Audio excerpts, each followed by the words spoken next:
What if death was just a technical problem? What if, in your lifetime, you could scan every neuron in your brain, upload it to a server, and live forever inside a perfect digital replica of yourself? It sounds like science fiction, but right now, some of the world's wealthiest corporations, most secretive government labs, and boldest neuroscientists are racing to make it real. Stay with me until the end, because number one isn't what you expect, and it may change the way you think about life and death forever. Right now, mind uploading, also known as whole brain emulation, sits at the intersection of neuroscience, AI, and ultra-advanced computing. We've already mapped the neural network of tiny creatures like the C. elegans worm. We've already trained AI to mimic human conversation, memory recall, and even creative thinking.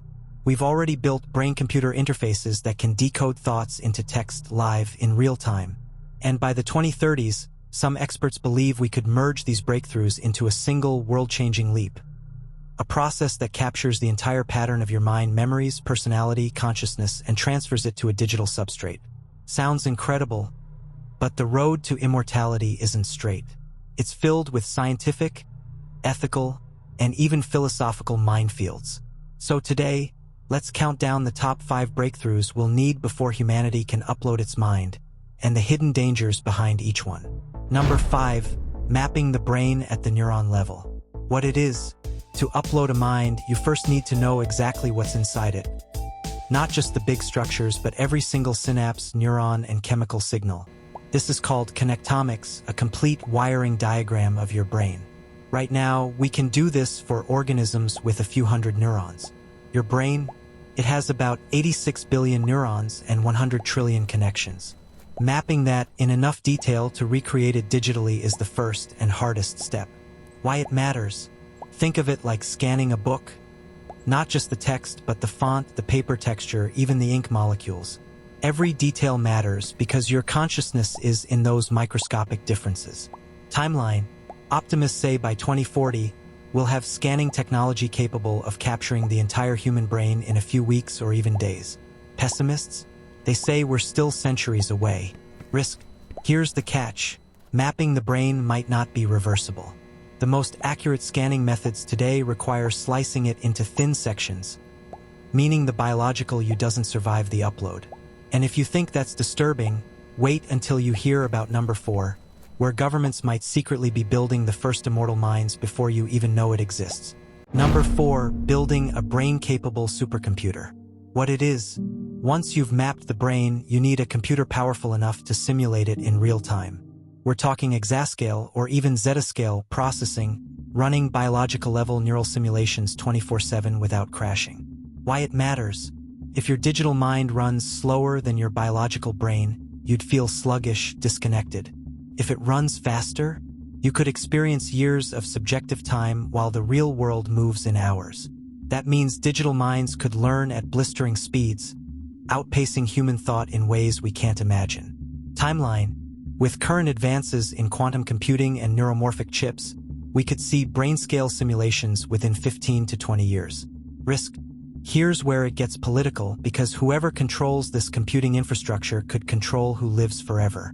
It's not hard to imagine a world where immortality is sold to billionaires, political leaders, or even used to preserve strategic military minds.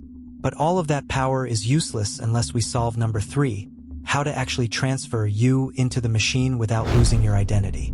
Number 3, the consciousness transfer problem. What it is.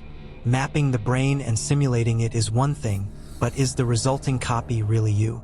Or just a convincing replica? The consciousness transfer problem asks, how do you preserve the continuity of your subjective experience during upload? If the process destroys your original brain, is that still immortality, or just digital replacement? Why it matters. This isn't just philosophy, it's the selling point of mind uploading.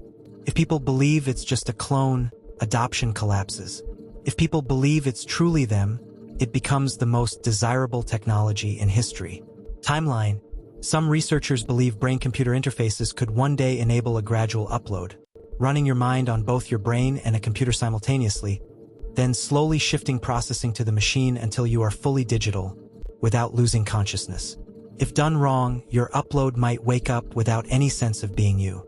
Imagine opening your eyes as a perfect copy of yourself, but with no memory of agreeing to it. That's a philosophical and ethical nightmare.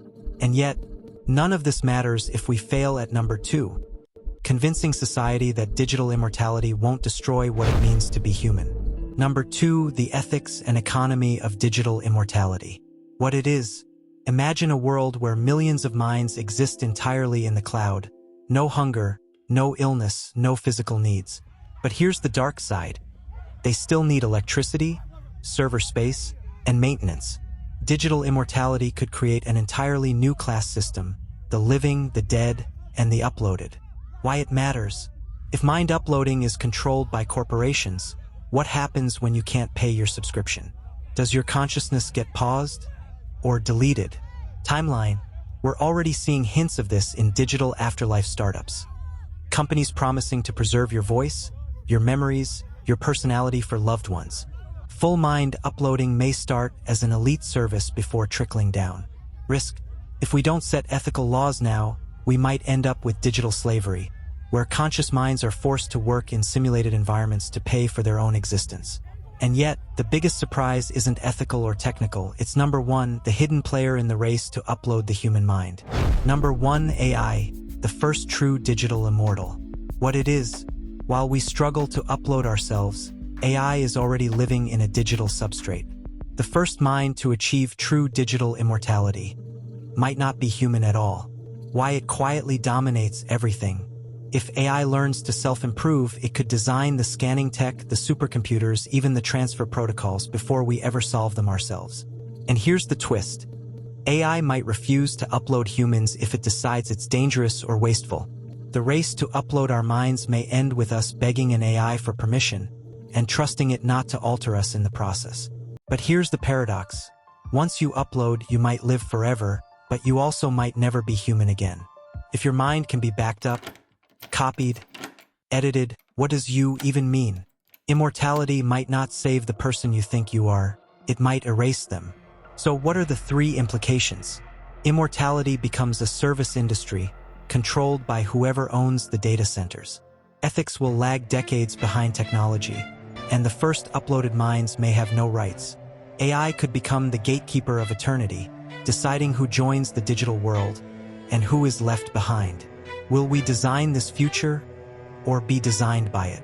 If you want to be ready for the most important transformation in human history, hit subscribe, like this video, and drop your prediction in the comments, because this is one conversation you can't afford to miss.